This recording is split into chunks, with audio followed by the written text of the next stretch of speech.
So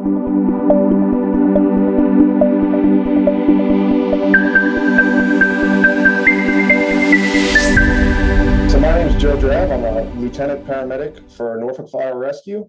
It's a city in Virginia. Started this about 14 years ago. Before that, I was actually a teacher for about 6 years, 7 years. And then I went into something different when my son was born. And I looked at firefighting, found this out, and loved it ever since. Done a lot of different things in my career that I'm sure we'll go over as the questions come. But anything that comes up, I'll walk you through it. So. Absolutely. Thank you so much. And guys, you guys who are here live on this, go ahead and continue messaging your questions to me in the chat. But some of these got sent to me ahead of time, and they wanted to know what kind of training did you go through to become a vessel operations pilot for the fireboat? All right. So to be a firefighter, I'll start there. To be a firefighter, the first thing you got to do is you go through an academy. So when you first get hired, I got hired with no experience as an EMT, no experience anywhere with that or any fire experience. So there was about an 8-month period where Monday through Friday, I went to what they call the academy, and you learned all that stuff for EMS, and then you learned all the stuff for fire, and you went through burning buildings, and you went through dragging people out, and you worked with your SCBA on your face and all that kind of stuff. After all that, I'll make that short because I'll get to the question. After all that, you go to the street. There are 2 fire stations in the city of Norfolk that have boats at them, and that's the vessel operation pilot that you were talking about. Because Norfolk, Virginia, is by the Chesapeake Bay, so we go out there a lot of times for stranded sailboats, other people in distress. So we'll go kind of rescue them. And you need to know how to work this boat. Not to mention the fact that it has a fire pump on it, and the fire pump is capable of taking seawater in the bottom and spraying it out the different discharges of the boat. So you got to learn how to use that properly. So it's actually a book that we've created in the city, and you go through each page.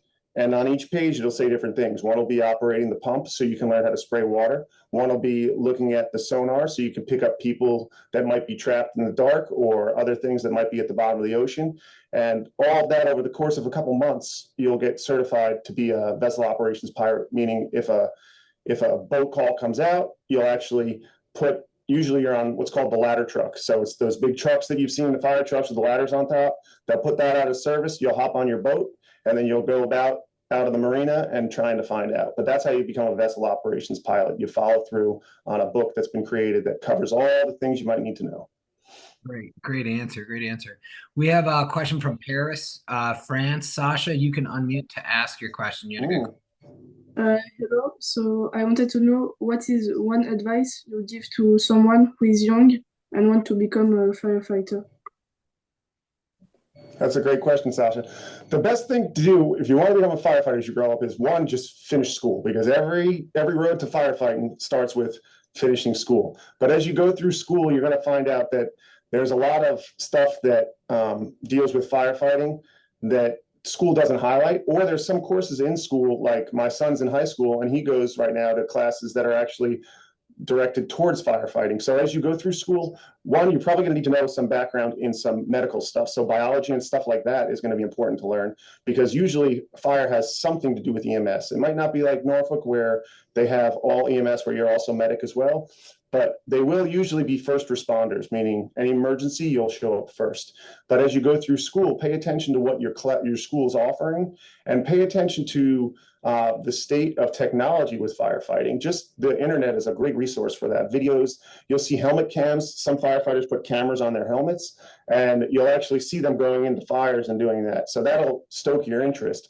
But just keep an eye on the latest updates, and there's websites that specifically talk about fire training. And all of those things will help you get through school. And then once you become a firefighter, look at all the neighboring areas around you, because there's big city fire departments, and there's small city fire departments, and then there's volunteer fire departments. So you can join any one of those as soon as you turn, I know around us, it's as soon as you turn 16 with parents' permission, or 18, you can start joining the volunteer departments first too. And that will give you a taste of whether or not you're going to enjoy this job, or whether it's something you want to pursue. That's great. That's such a cool resource. We have a question from Davinia in Madrid, Spain. You can unmute to ask, my friend. Go ahead. Hi, my question is, if were you scared about taking the risks of your job, and why or why not? Thank you, Davinia. Yes, that is That is a great question. And yes, it is definitely one where you have to really think about it because there are certain risks to this job. And every year, unfortunately, firefighters do get seriously injured or sometimes killed in the line of duty. So I evaluated that. I had a young family when I first got in. And what made me okay with it is as I went through the academy, obviously you don't start with any threatening situations. So as I went through the academy, I constantly evaluated and reevaluated whether it was something I wanted to continue.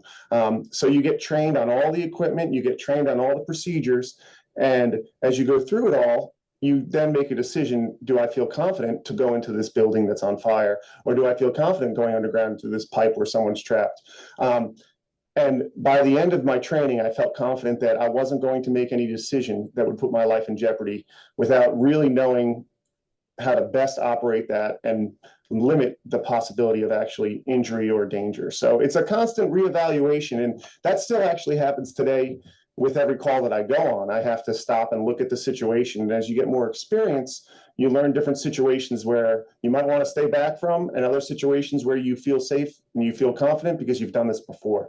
So great question. And it's actually an ongoing process, but the Fire Academy was the first time I really started thinking about whether I was okay to take these risks. Great answer and great question.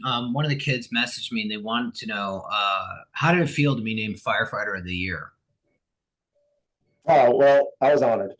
I was honored. And the best answer I can say about that is that I was honored because the specifics of it is I was actually at a meeting. And right as I was leaving the meeting, right next door is a Walmart, big store.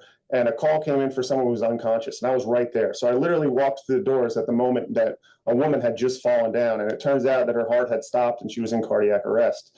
So I started CPR and we started getting things. And then I called on the radio to the units that were already en route saying, hey, this is a cardiac arrest. And through CPR and through their efforts when they first got there, she was able to live. And she actually walked out of the hospital about a week later. And to this day, we still see her around the city and she thanks us. That is what earned me Firefighter of the Year specifically, amongst other smaller attributes. But that was the big thing that contributed to that. And I think it's important to follow up with that is that the firefighters on the street in your own city do this every day. It just so happened that mine was perfect timing where it was recognized by the citizens, by the people around, and that gave me a little extra with some of the things I'm doing other places in my job to get me that. But I was honored to get it, but I always like to use the opportunity to let everyone know that firefighters and paramedics and EMTs around you are doing the things just as heroic every single day. Every day, these people do things that deserves Firefighter of the Year ranking. So I was just fortunate enough to get recognized for that. Thank you. Wonderful, and congratulations, and thank you for your service. We have a question from Yes.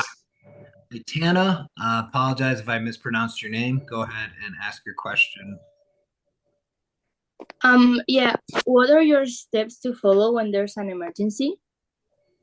All right, Tana, that's a great question. So actually, every emergency actually has something called, we call them standard operating procedures, meaning it won't ever cover every emergency, but like a structure fire, there's actually like a 30-page document that we need to read, and it will tell us structure fires call for this. So every time someone calls and says, hey, my house is on fire, or the neighbor's house is on fire, we'll get something assigned where it'll be like 3 fire engines with the pumpers go, one ladder truck goes, one rescue company goes, one medic goes, and one chief goes, and they all go and they all have a certain job to do. So that's for fires. And then every EMS call that you go on, whether it's a heart attack, whether it's I'll say anaphylactic reaction, an allergic reaction that's serious, any breathing problems, every one of our calls has some kind of format to follow. So medical calls will be like, give this medication if you see this, give this medication if you see this. So it walks us through what we're going to do.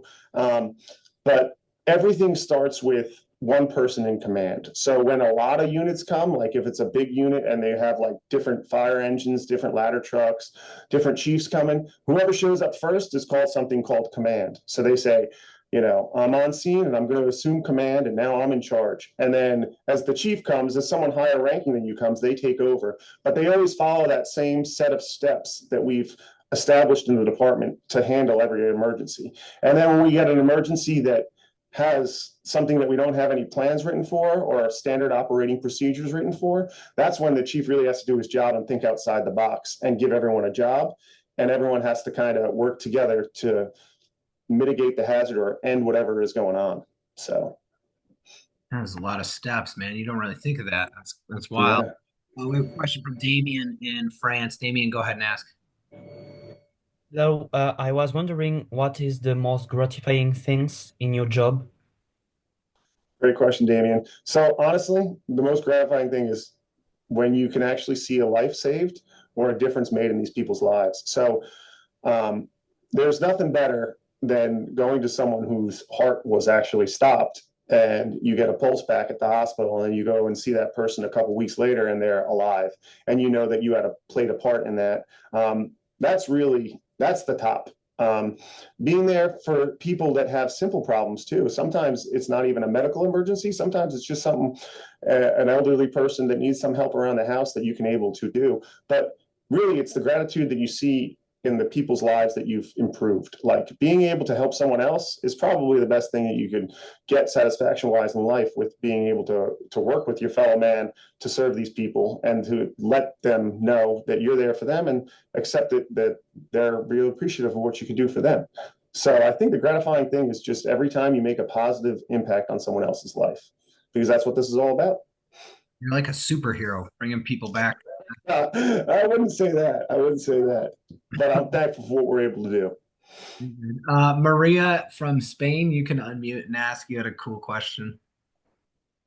Okay, so my question is, did you do sports since you were a child? And even if you did, there's a serious physical test for every firefighter. And my question is if you had to go through a process of physical preparation to take it. And if so, I wanted to ask if you have any strong work ethics that helped you carve your way there. Great question, Maria. So yes, I did play sports. I did learn to push myself at a younger age, playing all different kinds of sports growing up. But I will tell you that if becoming a firefighter will push you in ways that you cannot prepare yourself for until you're in it. Because as you know, if you're going to a fire, you can't just go in wearing what I'm wearing now. We have different, they call it bunker gear in the US, but it's heavy gear that helps keep the heat out and any liquids out. There's a vapor barrier, and then there's a flame barrier, flame retardant barrier. So it's 3 layers of clothing that cover you head to toe so that no skin is showing, obviously. And that increases your body temperature greatly. So the second you start doing anything in that, it's like nothing else. It's like putting on all your winter coats, running outside in the middle of the summer, and putting a mask on your face so that you can't necessarily breathe fresh air. You have to breathe out of a bottle on your back.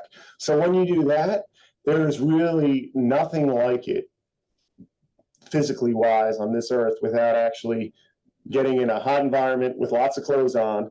But endurance and learning how to push your body to the point where you didn't think you could do it, but being confident that it will actually, your body will raise to the level you put it to. So it's consistently working out would be the best thing I could say.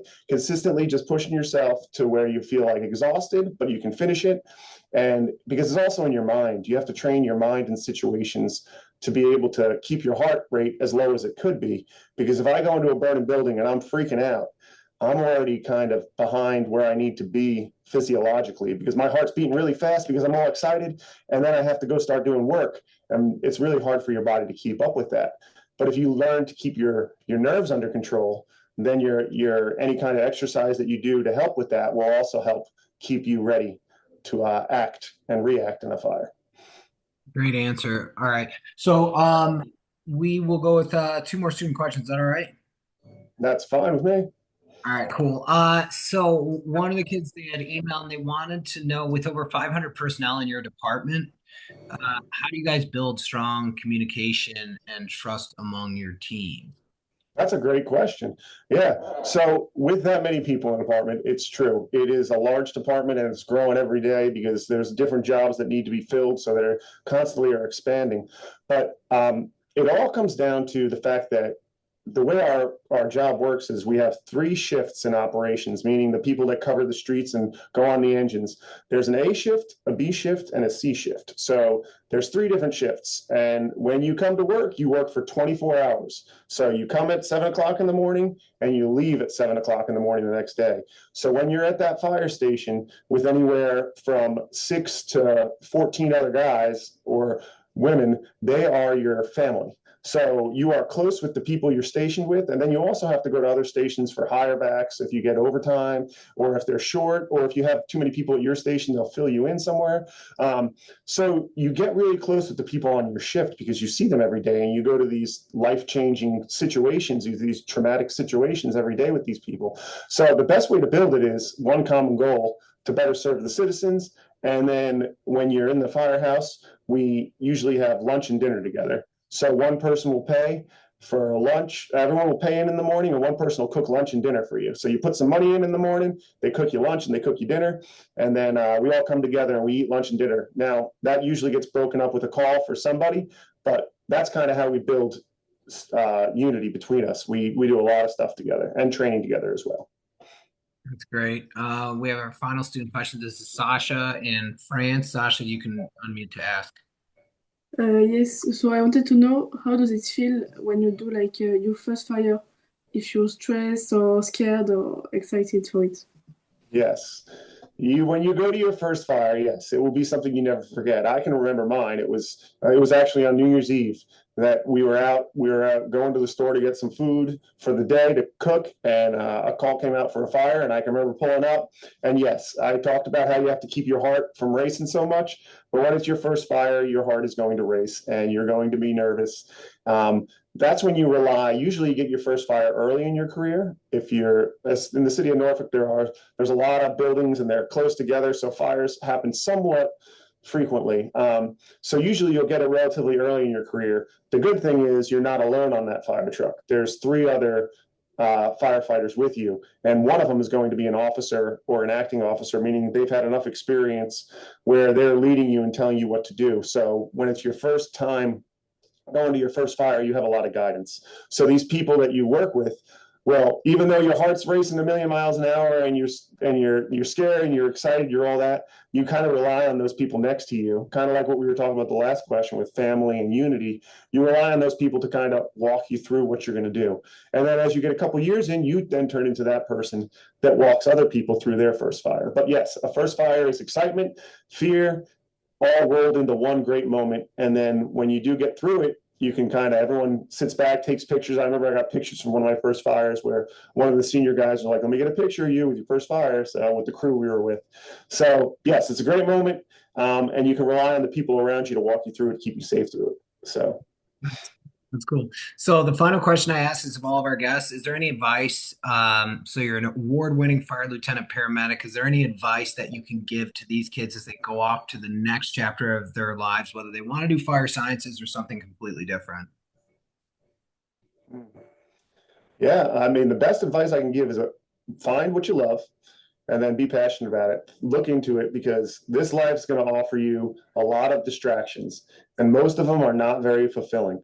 But when you find that thing in your life that's good and it gives you that fulfillment inside, follow that, because that is what's really going to make the difference in your life, so that you can love your job, you can love going through your life, you can love going to work every day, and you can love other parts of your life. So find that thing that works for you and gives you that fulfillment. A lot of the stuff that the world has to offer is usually pretty empty. So find the stuff that really brings you that fulfillment inside. And that's my best piece of advice that I can give you guys.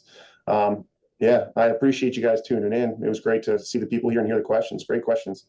Great questions. Thank you so much. Now, before I end the meeting for all, traditionally, I'll allow everyone to unmute. And can we all say thank you to Fire Lieutenant Paramedic Joseph Drab for taking the time out of Question?